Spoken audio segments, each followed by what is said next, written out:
Hi friends, welcome back to our channel. ఇవాళ అయితే మనం ఈ వీడియోలో ఎంతో టేస్టీ అండ్ హెల్దీ అయిన పెసరపప్పు అండ్ పాలకూర కర్రీ చేయబోతున్నాం.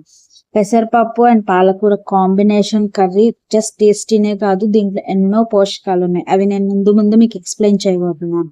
ఇప్పుడైతే నేను గ్లాస్ పెసరపప్పు తీసుకున్నాను. వాటిని ఒక 20 మినిట్స్ 30 మినిట్స్ నానబెట్టాను. దాని తర్వాత పాలకూర కట్ చేసుకున్నాను. పాలకూరలో ఐరన్ ఎక్కువగా ఉంటుంది ఫ్రెండ్స్. ఇది బ్లడ్ ని హెల్దీగా ఉంచడమే కాకుండా ఐరన్ డెఫిషియన్సీ ప్రివెంట్ చేయడంలో హెల్ప్ చేస్తుంది. దాని తర్వాత అయితే నేను ఒక ఆనియన్ అయితే కట్ చేసేసుకున్నాను ఫ్రెండ్స్. పెసరపప్పు పాలకూర అనేది మన డైజెషన్ కి, కాన్స్టిపేషన్ కి కూడా హెల్ప్ చేస్తుంది ఫ్రెండ్స్. ఎందుకంటే దీంట్లో స్పినాచ్ అంటే పాలకూరలో ఫైబర్ అనేది ఎక్కువగా ఉంటుంది. అది మన కాన్స్టిపేషన్ ప్రాబ్లం ఉన్న వారికి చాలా హెల్ప్ అవుతుంది.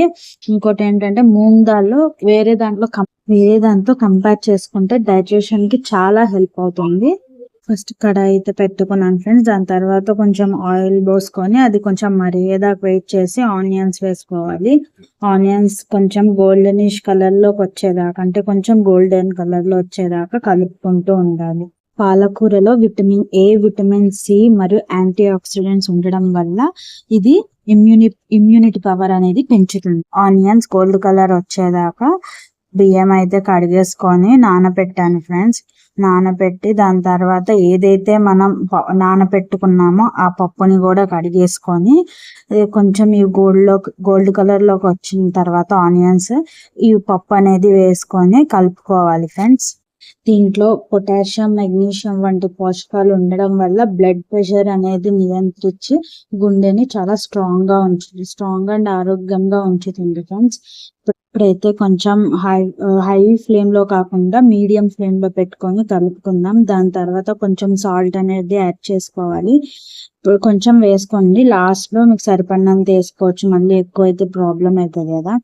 తర్వాత కొంచెం పసుపు అయితే వేసుకున్నాను. పసుపు వేసుకొని కలుపుకొని వాటర్ కొంచెం తీసుకున్నాం, హాఫ్ గ్లాస్, చిన్న గ్లాస్ తో హాఫ్ గ్లాస్ వాటర్.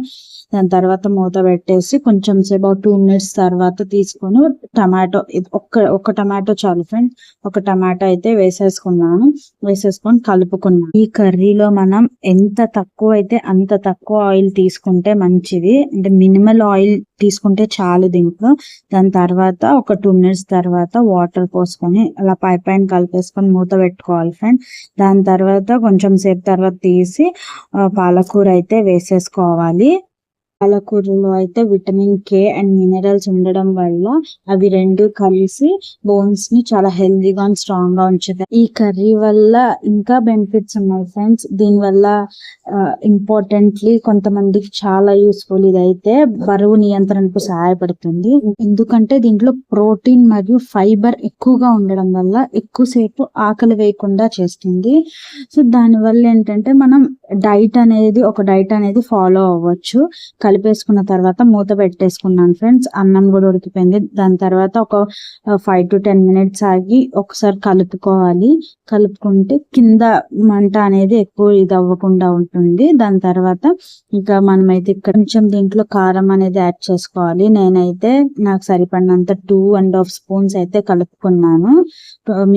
మీరు ఎక్కువ కారం తినే వాళ్ళైతే ఇంకొక హాఫ్ స్పూన్ అయితే కలుపుకోవచ్చు, లేదంటే 2.5 స్పూన్ సరిపోతుంది. పాలకూర, పెసరపప్పు కూర అనేది రుచికరమైనదే కాకుండా వీటిల్లో ప్రోటీన్, ఐరన్, ఫైబర్, విటమిన్స్ అభివృద్ధిగా ఉండే ఆరోగ్యకరమైన ఆహారం కాబట్టి ఇది కుటుంబ సభ్యులందరికీ మంచి పోషకాహారం ఇస్తుంది. ఇప్పుడైతే మన కర్రీ అనేది రెడీ అయిపోయింది. సో ఈ రెసిపీ మీకు నచ్చితే వీడియోకి లైక్ చేయండి, షేర్ చేయండి. ఇంకా ఇలాంటి రుచికరమైన మరియు ఆరోగ్యకరమైన వంటల కోసం మా ఛానల్ ఎం ఫ్యామిలీ స్టోరీస్ ని ఫాలో అవ్వండి. ఇంకా మంచి వీడియోస్ తో మీ ముందుకు వస్తాను. Please do like, subscribe and share. Thank you. Bye.